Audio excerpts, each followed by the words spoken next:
Ambassador, thank you so much for giving us your time. There has been a notable shift, hasn't there, in Japan's posture towards China when it comes to issues like Taiwan, increased pressure on China. Why are we seeing that? In light of what has been transpiring in Ukraine, I think people, including Prime Minister Kishida of Japan, have a sense of crisis that Ukraine today should never become East Asia tomorrow.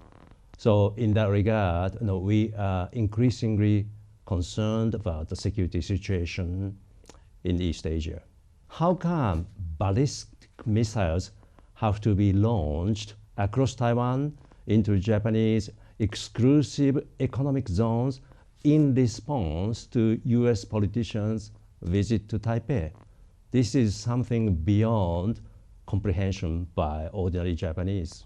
The tension has always existed around Taiwan, hasn't it? The Chinese Communist Party has always reserved the right to use force, but we are seeing this shift right now. We're seeing Japan being more forceful, increasing its tone. Why are we seeing that? Is this because, in your mind, the clock is ticking? I think the situation taking place around Taiwan is not alien to many Japanese because we have witnessed it, such behavior in the recent past around Japanese islands of Senkaku. Those islands are incorporated in Japan 1895. For more than 76 years, there was no claim made by Beijing. But all of a sudden, in 1970s, they started their claim, and not only that, they kept on sending their patrol vessels into territorial waters around Japanese islands of Senkaku. So this kind of behavior, or I should say attempt to challenge the status quo by force or threat of force, has been going on for several decades. What does that mean for Japan's military posture? Because we know since World War II, Japan has had what is known as a pacifist constitution. Are we likely to see a shift in that, an end to that, and increased militarization from Japan? I don't think militarization is the right way to put it. We are trying our best to respond to the increasingly severe, deteriorating security situation surrounding Japan. Talking about the relationship between Japan and China, of course, we have tremendous amount of differences in terms of basic values, democracy, the rule of law, respect for human rights, a market economy. Also, we have difference in strategic interests as well. But that said, there is also a history of cooperation, especially since 1972, when Japan normalized our diplomatic relationship with China. So what we are doing right now is to call on our colleagues in Beijing to abide by international laws and norms so that we can live in peace. They become a responsible member of the rules-based international community. But Ambassador, can Japan meet what you've identified as an increased threat from China if you don't change that pacifist constitution? I think everybody, or every student of diplomacy and international relations would agree that diplomacy and deterrence are two wheels of one cart.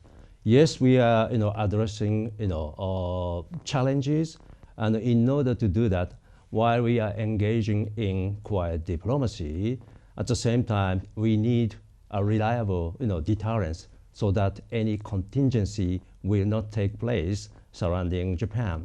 So yes, it is true we need to strengthen our defense posture. We have to improve our defense capabilities. But that said, we'd like to keep open the channel of communication anytime.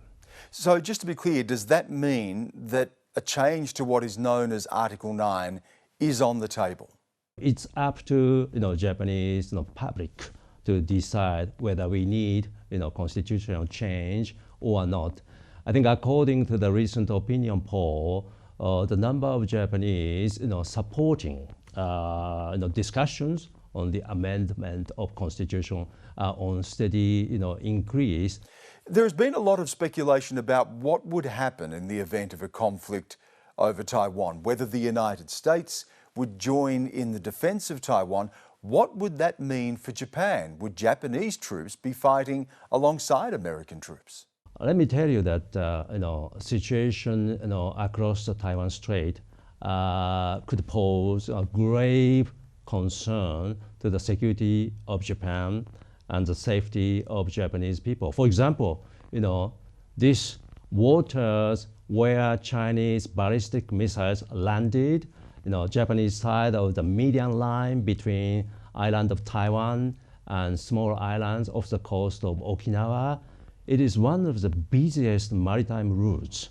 So this is not an issue only for Japan. This is an issue for the region and the entire global community.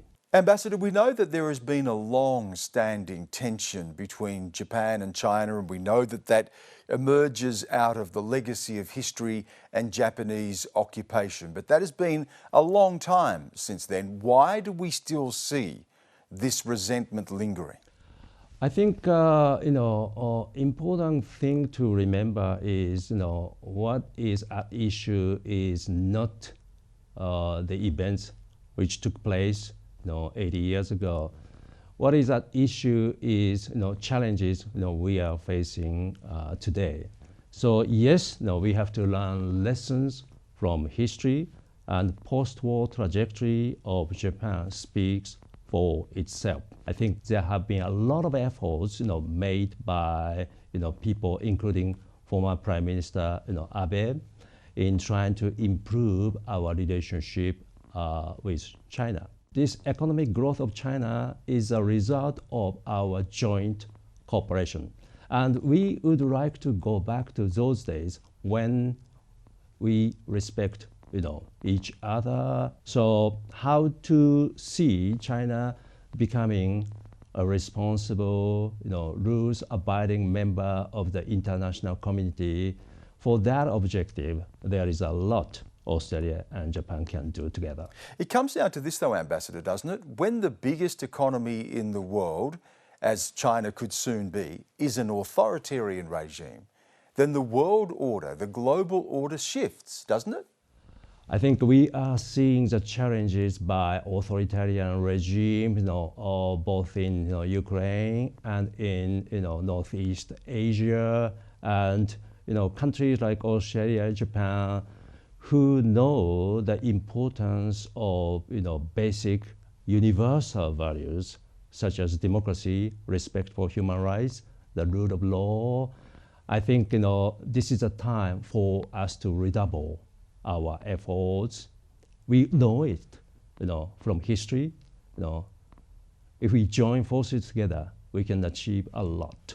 Ambassador Yamagami, again, thank you so much for giving us your time. Thank you, Stan, for having me.